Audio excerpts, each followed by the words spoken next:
Okay, so enough about the sad things. Enough about the sad things. Now we want to talk about healing. Yes. Healing. Where are you at? How did you heal from the situation? And what would you like other women to know? This is the part where we are now empowering each other. Although we have been doing that throughout the video, but how has your journey been with healing? Healing is not easy, especially when you are healing from your emotional pain, your childhood. What sucks about emotional feeling is that you have days when you're like, I got this, and then you have days when you're like, you see, like, I'm just falling apart. It takes time. Be gentle with yourself. And when you have days where you feel like that, it's okay. But I can never emphasize this. Life happens. Let's stop feeling sorry for ourselves, guys. I'm not saying that it's okay that you marry, but I've realized something also, Uti. Whatever somebody does to you, to hurt you, sometimes it's not because maybe they don't like you or maybe you're just not good enough. It's a reflection on them. They are not happy with something, hence they're trying to be this person towards them. Trying to break you. So just forgive yourself. It wasn't your fault. It has happened. Uzoyenzani. Are you gonna cry forever? Are you gonna feel sorry for yourself forever? Pick yourself up, girl. Dust yourself off. It's life. It's hard, but we need to try and move on. Love yourself. Appreciate yourself. You are good enough. You are worth it. You are strong. You are beautiful, and there is nothing that you cannot overcome. You are where you are today because of all the bullshit that you had to go through. If you can survive all that nonsense, then trust me, baby girl, you can survive anything. You need to heal for yourself. First of all, I needed to heal in order for me to be able to be a mother to my son.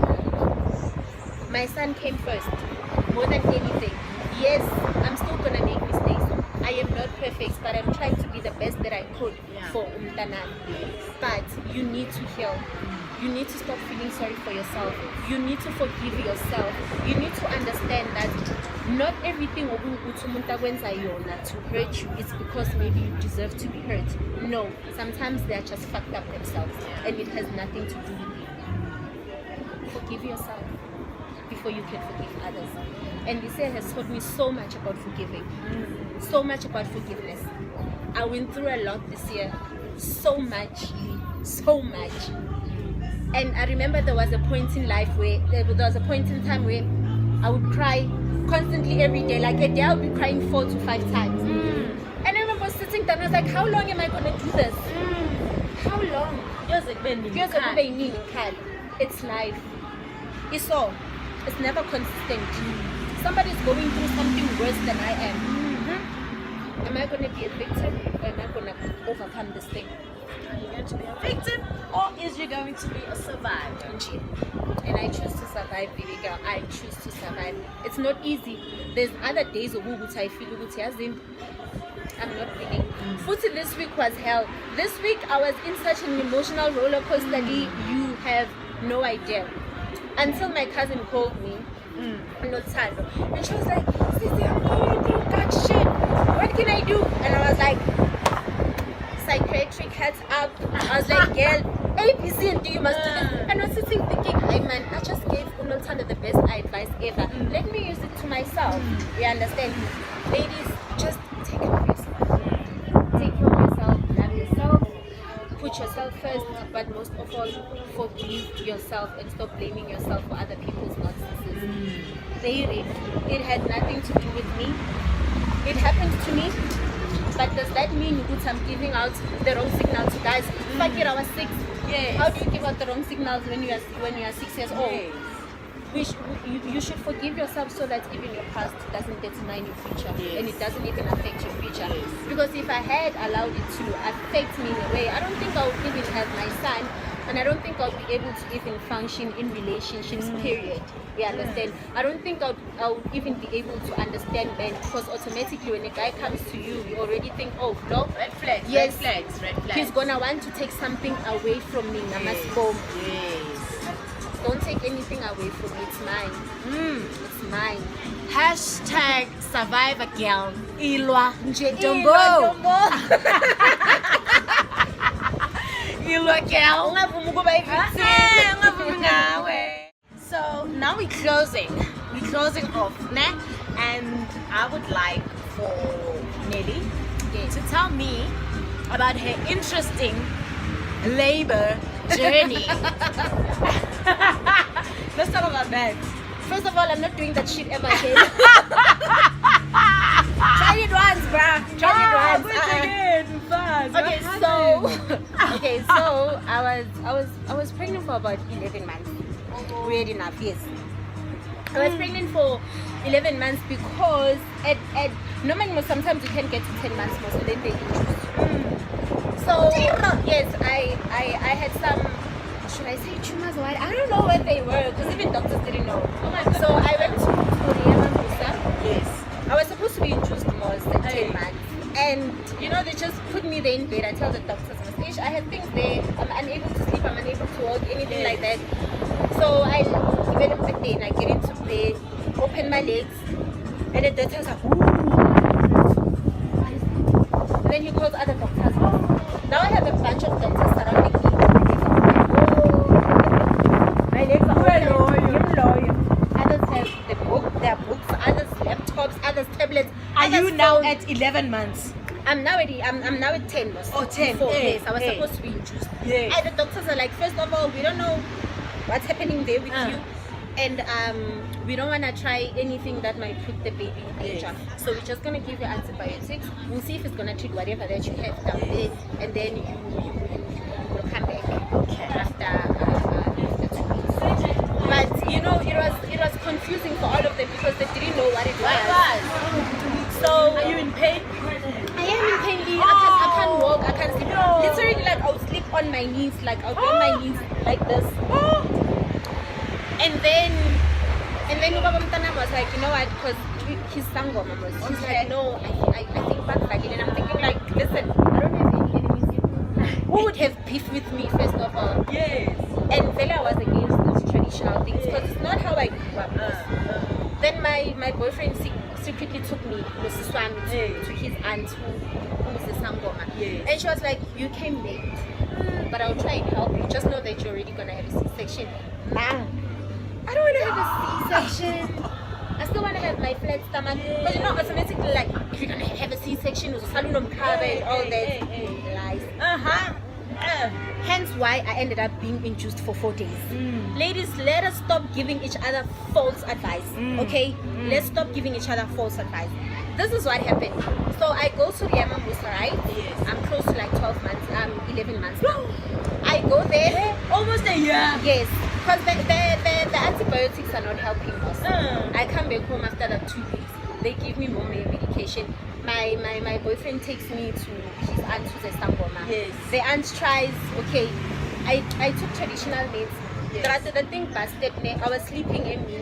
I remember this is disgusting. I remember I had like flies on this area because I'm waking up man. I'm busy sleeping man. So I wake up, take down my underwear.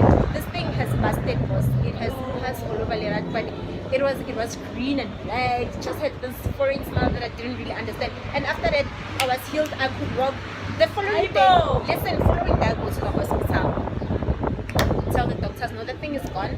I think I'm ready to choose it. They induced me day 1. Nothing happens.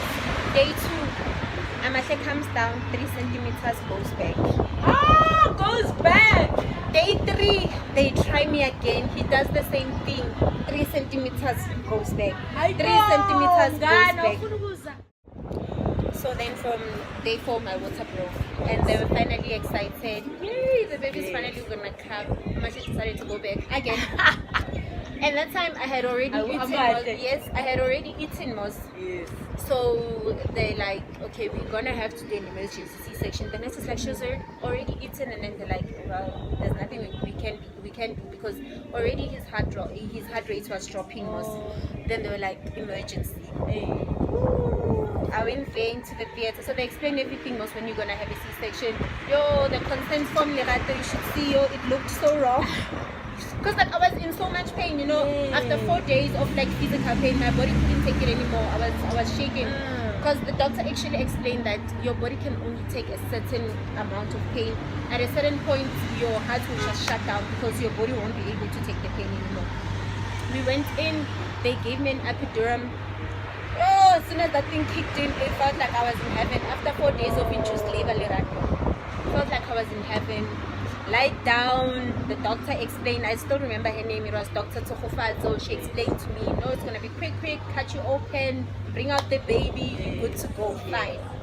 She cuts me open, and then now they're supposed to bring out the baby, lights out.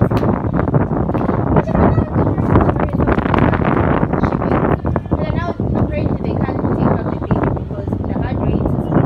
We understand that. My body has also went through a lot of pain, so they don't know what if they take the baby out, needs oxygen.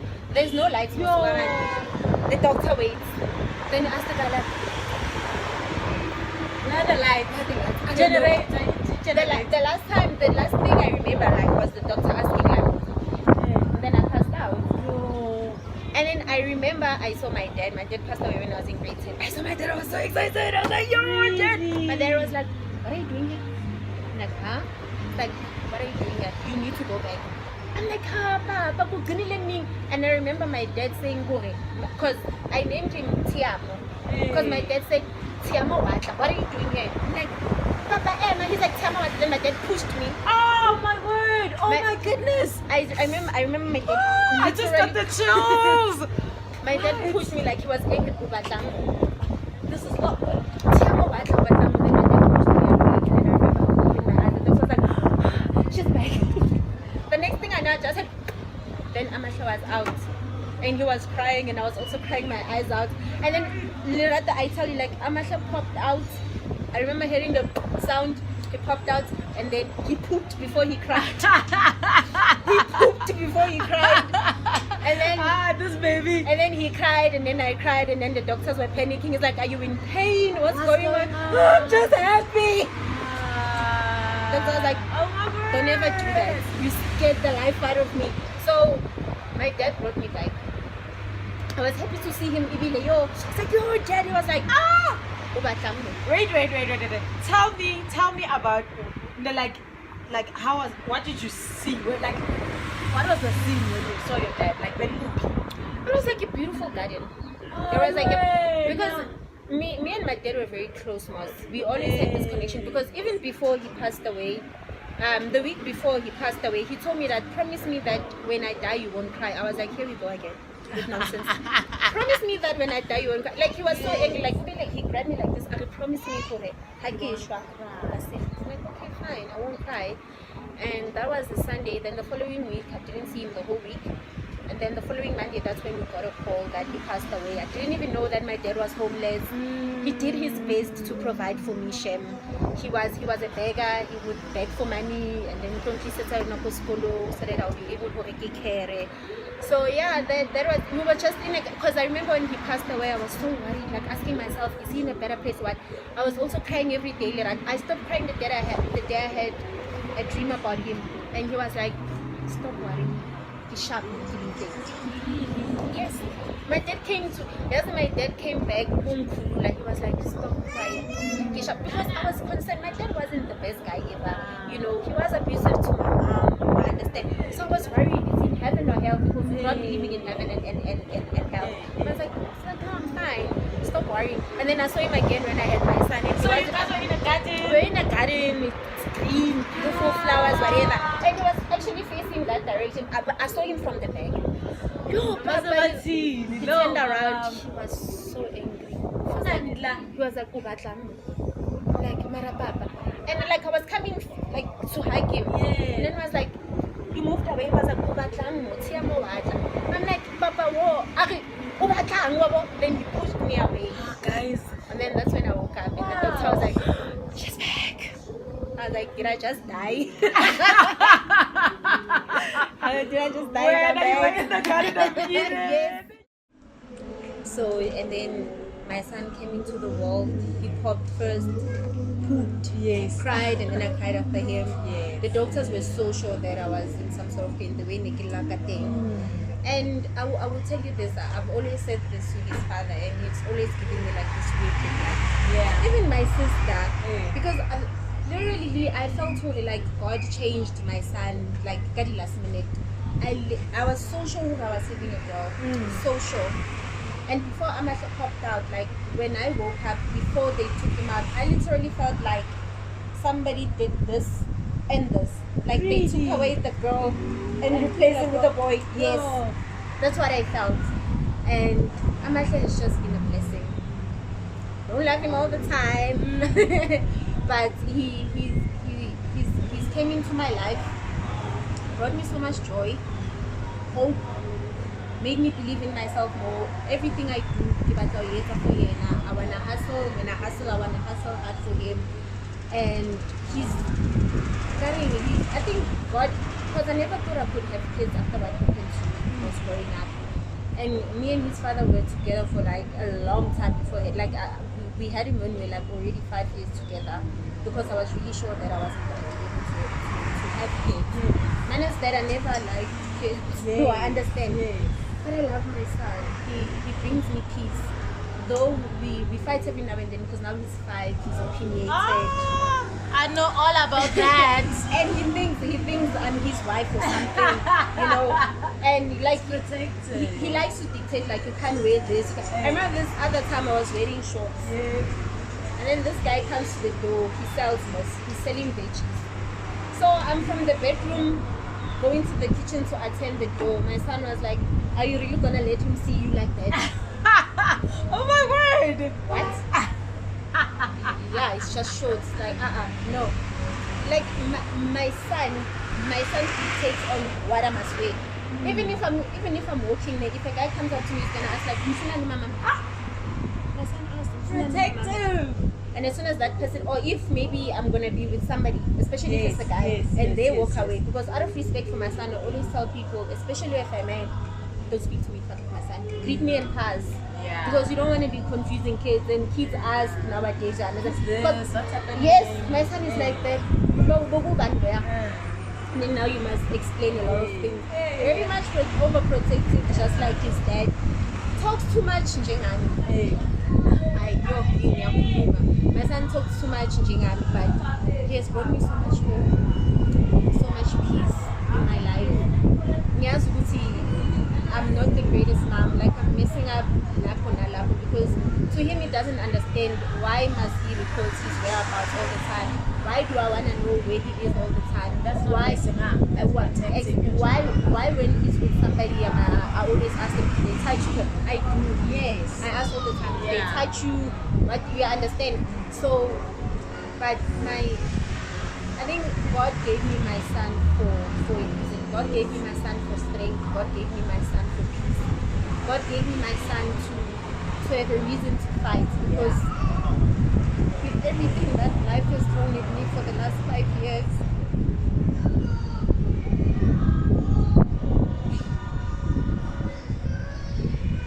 Amasha has been my happy place. Amasha has been my answer. Amasha has been my harmony. My son is my life, and I can't imagine life without him. But I'm not having another one. Definitely not having another one, babes. But yeah, I love Amash. I love Amash. And I love you. And I love you, and thank you for this. I hope we will do more of this. We Definitely. need to do more of this. Definitely. and that's it for Tea Talk, my ladies. I really hope you enjoyed this session as much as I did. Because I did. Definitely. Thank you so much, Nelly, for allowing us into your space, into your life. And I hope that this was able to empower another world. You are such a milk and honey vibe. You have always been a milk and honey vibe from the day that I met you. Thank you so much for opening up to me. That's it for Tea Talk, my ladies. Bye for now.